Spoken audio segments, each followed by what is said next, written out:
بسم اللہ الرحمن الرحیم۔ حدیث قصہ شیعہ معتبر منابع میں آیت تطہیر کے نزول کے بارے میں ایک طولانی حدیث موجود ہے جو حدیث قصہ کے نام سے مشہور ہے۔ الشیخ عبداللہ بحرانی نے اپنی کتاب العلوم جلد نمبر 11 میں اسے نقل کیا ہے اور وہ یہ ہے: حضرت جابر بن عبداللہ انصاری فرماتے ہیں کہ میں نے رسول اللہ کی دختر حضرت فاطمہ زہرا سے سنا، آپ نے فرمایا ایک دن میرے والد گرامی رسول اللہ تشریف لائے اور انہوں نے فرمایا فاطمہ تم پر سلامتی ہو۔ میں نے کہا آپ پر بھی سلامتی ہو اے بابا جان۔ آپ نے فرمایا فاطمہ میں اپنے جسم میں کمزوری محسوس کر رہا ہوں۔ حضرت فاطمہ نے رسول خدا سے عرض کیا میں آپ کو ضعف سے خدا کی پناہ دیتی ہوں۔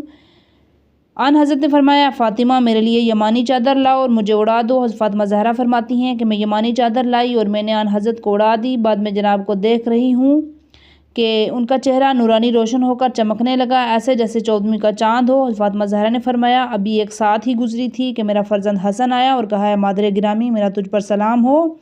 میں نے کہا میرا بھی تم پر سلام ہو، خنکی چشم اور میرے میوہ دل۔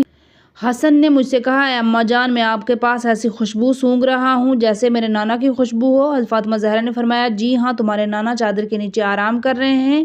جناب حسن چادر کی طرف متوجہ ہوئے اور عرض کیا اے میرے نانا جان آپ پر سلام ہو اور رسول اللہ کیا آپ مجھے اجازت دیتے ہیں کہ میں آپ کے پاس چادر میں اندر آ جاؤں؟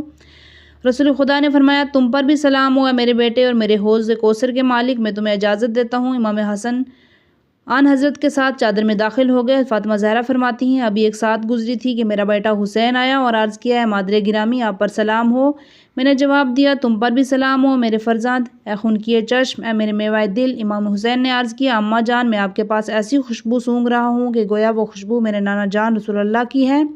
شیعہ اور حدیث قصہ شیعہ نے حیدر کرار کا صدیوں سے وتیرہ رہا ہے کہ وہ اپنی مجالس و محافل میں دعا کی قبولیت، رحمت خداوندی کے نزول اور برکت کے لیے حدیث قصہ پڑھتے چلے آ رہے ہیں۔ جی ہاں یہ حدیث قصہ اس قدر اثر انگیز ہے کہ جب بھی اسے جس غرض کے لیے پڑھا جائے وہ دعا برگاہ الہی میں قبول ہوتی ہے، اس کی برکت سے مریضوں کو شفا ملتی ہے، حوائج پوری ہوتی ہیں، شدائد و مصائب سے نجات کا سامان ہوتا ہے۔ یہ حدیث شریف درجہ ذیل منابع میں موجود ہے۔ علامہ دیلمی نے اپنی کتاب غرور الاخبار سے اسے نقل کیا ہے۔ یہ 8ویں صدی ہجری کے علماء میں سے ہیں۔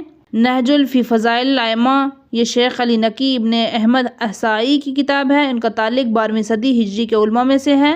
عوالم العلوم یہ شیخ عبداللہ افندی بحرانی کی تالیف ہے، انہوں نے اس حدیث کو اسانید عالیہ سے بزرگ علماء سے نقل کیا ہے۔ انہی علماء میں سے علامہ ہلی، شیخ طوسی، شیخ مفید ابن قولو، علی ابن ابراہیم صاحب تفسیر اور شیخ کلینی وغیرہ ہیں۔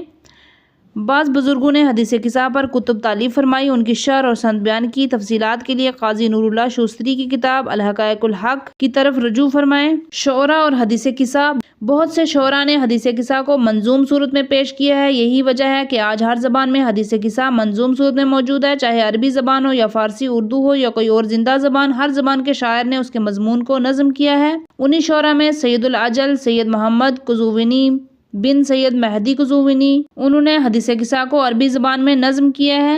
اسماء گرامی الزکیہ قرآن کریم میں مختلف مقامات پر بہت سے کلمات موجود ہیں جو کلمہ تزکیہ سے مشتق ہیں، جن کا معنی و مفہوم پاکی و پاکیزگی، تراوت و تازگی اور رشد و نمو ہے۔ نمونے کے لیے چند آیات درج ذیل ہیں: بسم اللہ الرحمن الرحیم، قد افلح من زکاہا، سورہ شمس آیت نمبر 9، جس نے اپنے نفس کو پاک و پاکیزہ رکھا وہ فلاح پا گیا۔ اقتلت نفسا زکیہ بغیر نفس، سورہ کہف آیت نمبر 74، کیا آپ نے ایک بے گناہ کو بغیر قصاص کے مار ڈالا؟ لہبا لکا غلما زکیہ، سورہ مریم آیت نمبر 19، اس لیے تاکہ آپ کو پاکیزہ فرزند عطا کروں۔ ذالکم ازکیٰ لکم واطہر، سورہ بقرہ آیت نمبر 232، یہ آپ کے لیے پربرکت و پاکیزہ تر ہے۔ پہلی آیت کا معنی ہے جو شخص اپنے نفس کو نفس کی شرارتوں سے، زبان کے گناہوں سے، شیطانی وسوسوں سے، حسد، بخل، حب جاہ، حب دنیا، غرور، تکبر، خود پسندی جیسی بیماریوں سے پاک و پاکیزہ بناتا ہے تو ایسا انسان کامیابی سے ہمکنار ہو جاتا ہے۔ یہی تطہیر کا معنی ہے کہ ان برائیوں، ناپسندیدہ امور سے دوری اختیار کرنا، اعمال صالح کو بجا لانا، یہی صفات بخل و کبر کی ضد ہیں۔ دوسری آیت میں تزکیہ کا معنی ہے کیا تو نے ایک بے گناہ کو بغیر قصاص کے قتل کر ڈالا ہے، حالانکہ اس سے کوئی گناہ نہیں ہوا یا کوئی ایسا عمل نہیں ہوا جو موجب قتل ہو۔ تیسری آیت کا معنی ہے ہم آپ کو ایسا فرزند عطا کرنے والے ہیں جو گناہوں کی آلودگیوں سے پاک و پاکیزہ ہے اور اعمال خیر میں کامل و کمل ہے۔ جب اس بحث میں ایک مقدس نام فاطمہ زکیہ آتا ہے تو یہ حقیقت کی علامت ہے، اس کا گرہ مایہ بوستان وجود تمام ادوار میں تمام معنوی روحانی اخلاقی صفات سے آراستہ و پیراستہ ہے اور وہ امور جو انسانیت کی ضد ہیں ان سے پاک و پاکیزہ ہے۔ آیت تطہیر ہیں۔ آیت تطہیر میں ان امور کو احسن انداز میں ثابت کیا گیا ہے۔ وہ سیدہ زکیہ ہیں، یعنی طاہرہ ہیں، مطہرہ ہیں، وہ ہر رجس سے پاک و محفوظ ہیں۔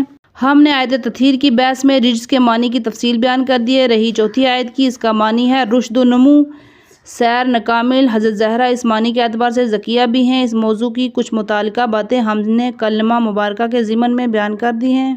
المرضیہ، بندگان شائستہ و آراستہ کے درجات بارگاہ خداوندی میں بلند و بالا ہوتے ہیں، انہیں اللہ کی بارگاہ میں عزت و منزلت حاصل ہوتی ہے۔ ایسے لوگ بہت کم ہیں، اللہ ان پر راضی ہو اور وہ اللہ کی بارگاہ میں اپنی عدالت اور پائیداری کی بنا پر پسندیدہ ہوں۔ ان تمام کامیاب اور کامران بندگان میں سے خاتون جنت حضرت فاطمہ زہرا سلام اللہ علیہا نے سب سے زیادہ عظمت اور رفعت کی بلندیاں حاصل کیں۔ آپ کو ہی ان کی بارگاہ سے حسن رضا کا گراں قدر حصہ ملا۔ وہ اپنی طاعت و بندگی، اپنے زہد و انفاق اور صبر و استقامت کے لحاظ سے اللہ کے نزدیک مرضیہ تھیں۔ حافظ عسقلانی نے رسول اللہ کی ایک حدیث نقل کیا۔ ان کا کہنا ہے کہ جناب جبرائیل بارگاہ رسالت میں آئے اور عرض کیا، اے محمد، تیرا پروردگار تیری بیٹی فاطمہ سے محبت رکھتا ہے، آپ اس کے شکریہ میں سجدہ کریں۔ یہ سن کر میں نے سجدہ کیا۔ اس طرح زہبی نے بھی حدیث نقل کی ہے کہ جناب سیدہ کی ولادت کے وقت جناب جبرائیل امین رسول اللہ کے پاس حاضر ہوئے اور کہا، اللہ تعالیٰ آپ کو اور آپ کی نوزائیدہ دختر پر سلام بھیجتا ہے۔ المحدثہ، سب چیزوں سے قبل ہمیں یہ دیکھنا چاہیے کہ ملائکہ پیغمبران گرامی کے علاوہ کسی اور سے گفتگو کرتے ہیں۔ کیا پیغمبران گرامی کے علاوہ دوسرے لوگ بھی فرشتوں کو دیکھ سکتے ہیں؟ کیا پیغمبروں کے علاوہ باقی انسانی مخلوق فرشتوں کی آواز سن سکتی ہے؟ آئیے ان سوالات کے جواب قرآن مجید سے حاصل کرتے ہیں۔ اللہ تعالیٰ کا فرمان ہے، بسم اللہ الرحمن الرحیم، وَإِذْ قَالَتِ الْمَلَائِكَةُ يَا مَرْيَمُ إِنَّ اللَّهَ اصْطَفَاكِ وَطَهَّرَكِ وَاصْطَفَاكِ عَلَىٰ نِسَاءِ الْعَالَمِينَ یا مریم اقنتی لربکی واسجدی وارکعی مع الراکعین۔ سورہ آل عمران آیت نمبر 42۔ فرشتوں نے کہا، اے مریم، اللہ تعالیٰ نے آپ کو برگزیدہ پاکیزہ بنایا ہے اور تمام عالمین کی عورتوں پر تجھے برتری دی ہے۔ اے مریم، اپنے پروردگار کے فرمان کی اطاعت کے لیے اس کی بارگاہ میں سجدہ ریز ہو جاؤ، نماز پڑھنے والوں کے ساتھ نماز پڑھو۔ ایک اور مقام پر فرمایا، سورہ مریم آیت نمبر 16 سے 19، اے رسول، اس کتاب میں مریم کا ذکر کیجیے جب وہ اپنے گھر والوں سے الگ ہو کر مشرق کی جانب گئی تھی، پس ہم نے ان کی طرف اپنا فرشتہ بھیجا، پس وہ ان کے سامنے مکمل انسان کی شکل میں ظاہر ہوا۔ اس نے کہا کہ میں آپ کے پروردگار کا پیغام رساں ہوں تاکہ آپ کو پاکیزہ بیٹا عطا کروں۔ اس آیت قرآنی میں روحانہ سے مراد جناب جبرائیل ہیں، جو ایک خوبصورت انسان کی شکل میں جناب مریم کے سامنے آئے تھے اور ان سے گفتگو کی تھی۔ سورہ مریم آیت نمبر 20۔ فرمان پروردگار ہے، بسم اللہ الرحمن الرحیم، وامرأتہ قائمۃ فضحکت فبشرناہا باسحاق ومن ورائہ اسحاق یعقوب۔ ابراہیم کی زوجہ اس جگہ کھڑی تھی، یہ سن کر ہنس پڑی تو ہم نے انہیں اسحاق کی بشارت دے دی اور اسحاق کے بعد پھر یعقوب کی بشارت دی۔ قالت یا ویلتى أألد وأنا عجوز وهذا بعلی شیخا ان هذا لشیء عجیب۔ انہوں نے کہا، کیا یہ مصیبت، اب میرے یہاں بچہ ہوگا جبکہ میں بوڑھی ہوں اور میرے میاں بھی بوڑھے ہیں، یہ تو بالکل عجیب سی بات ہے۔ قالوا اتعجبین من امر اللہ رحمۃ اللہ وبرکاتہ علیکم اہل البیت انہ حمید مجید۔ فرشتوں نے کہا، کیا تمہیں حکم الہی میں تعجب ہو رہا ہے؟ اللہ کی رحمت اور برکت تم گھر والوں پر ہے، وہ قابل حمد اور صاحب مجد و بزرگی ہے۔ یہ آیات بتاتی ہیں کہ ملائکہ جناب ابراہیم کے گھر تشریف لائے، انہوں نے انہیں بیٹے کی ولادت کی بشارت دی۔ حضرت سارہ نے ان ملائکہ کو مہمان سمجھا تھا، آپ نے ان کے لیے غذا بنائی، ان سے گفتگو کی، فرشتے نے بھی ان سے گفتگو کی۔ ایک اور آیت میں آپ نے فرمایا، سورہ قصص آیت نمبر 7 میں، وَأَوْحَيْنَا إِلَىٰ أُمِّ مُوسَىٰ أَنْ أَرْضِعِهِ فَإِذَا خِفْتِ عَلَيْهِ فَأَلْقِيهِ فِي الْيَمِّ وَلَا تَخَافِي وَلَا تَحْزَنِي إِنَّا رَادُّوهُ إِلَيْكِ وَجَعَلُوهُ مِنَ الْمُرْسَلِينَ۔ اور ہم نے مادر موسیٰ کی طرف وحی کی کہ اپنے بچے کو دودھ پلاؤ اور اس کے بعد جب اس کی زندگی کا خوف پیدا ہو تو اسے دریا میں ڈال دو اور بالکل ڈرو نہیں اور پریشان نہ ہو، ہم اسے تمہاری طرف پلٹا دینے والے اور اسے مرسلین میں سے قرار دینے والے ہیں۔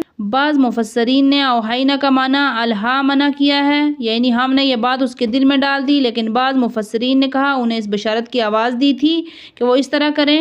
امام منادی نے شرح الجامع میں صفحہ نمبر 260 میں محدث قرطبی سے حدیث نقل کی ہے کہ اس نے کہا، محدثون میں دال مفتوح ہے، اس میں مفعول ہے، اس کی واحد محدث ہے، یعنی جسے الہام ہوتا ہے۔ الہام کی تعریف یہ ہے کہ انسان اپنی فکر کے ساتھ راہ ثواب کو اختیار کرے۔ ایسے خاصان خدا کے قلوب میں اللہ کی طرف سے الہام یا مکاشفہ کی صورت میں کوئی بات آئے یا صحیح درست ہو، یعنی اسے عالم ملکوت سے الہام ہوتا ہو، یا اس کے نبی نہ ہونے کی صورت میں ملائکہ گفتگو کرتے ہوں، یہ وہ عزت و کرامت ہے جو اللہ اپنے صالح بندوں میں سے جسے چاہتا ہے عطا کرتا ہے۔